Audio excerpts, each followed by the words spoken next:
Do you believe that the advancement of technology is closely intertwined with the future of our political systems? Democracy always depends on technology. This is something that is often not obvious to people, but it's a very plain historical fact. Before the modern era, we have no examples whatsoever of a large-scale democracy. We have a lot of examples from democracies in the ancient world, but they are all very small-scale and local.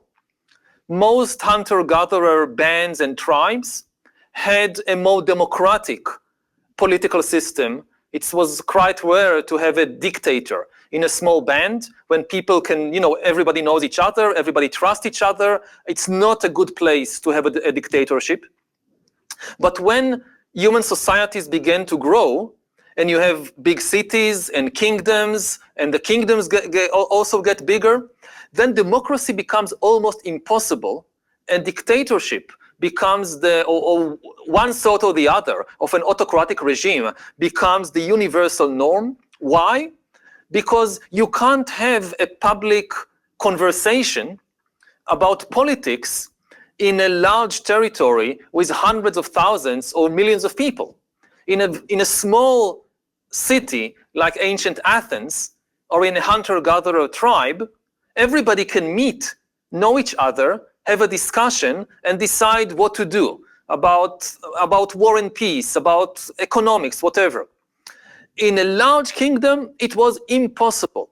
So we don't have any examples of a large-scale democracy until the emergence of modern communication and information technology in the 18th and 19th century, first with print and newspapers, then with telegraph and radio and television and so forth.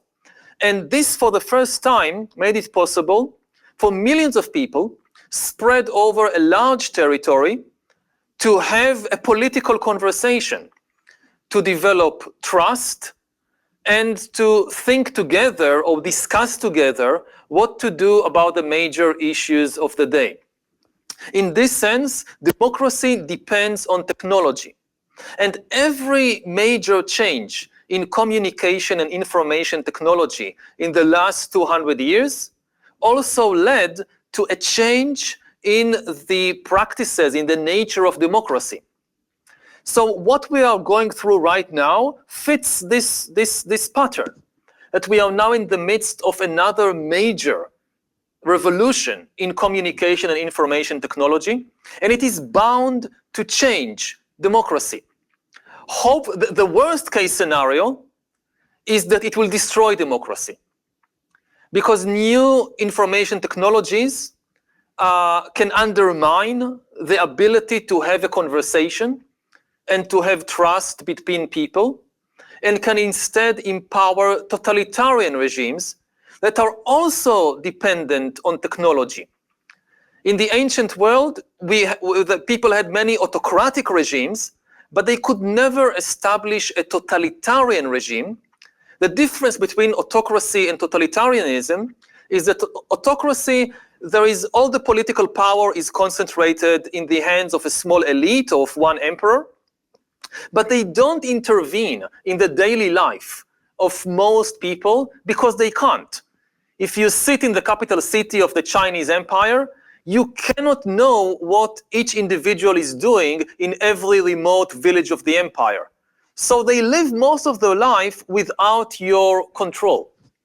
Totalitarianism became possible only, again, in the 20th century because of the same information and communication technologies that also enabled democracy. The same tools of print and radio and telephone and all this, it also enabled somebody in Beijing or Moscow or Berlin in the time of Nazi Germany to know what each person is doing in each remote village and try to control that. And this is the big question we now face with AI and with all the other new information technology. Will we know how to utilize them to strengthen democracy and create digital democracies? Or will they lead to the emergence of digital dictatorships, which will be far worse, even the Nazi Germany or the Soviet Union? Hello, I'm Professor Yuval Noah Harari, CEO on TaiwanPlus. Hello, I'm Audrey Tang, Taiwan's digital minister, CEO on TaiwanPlus.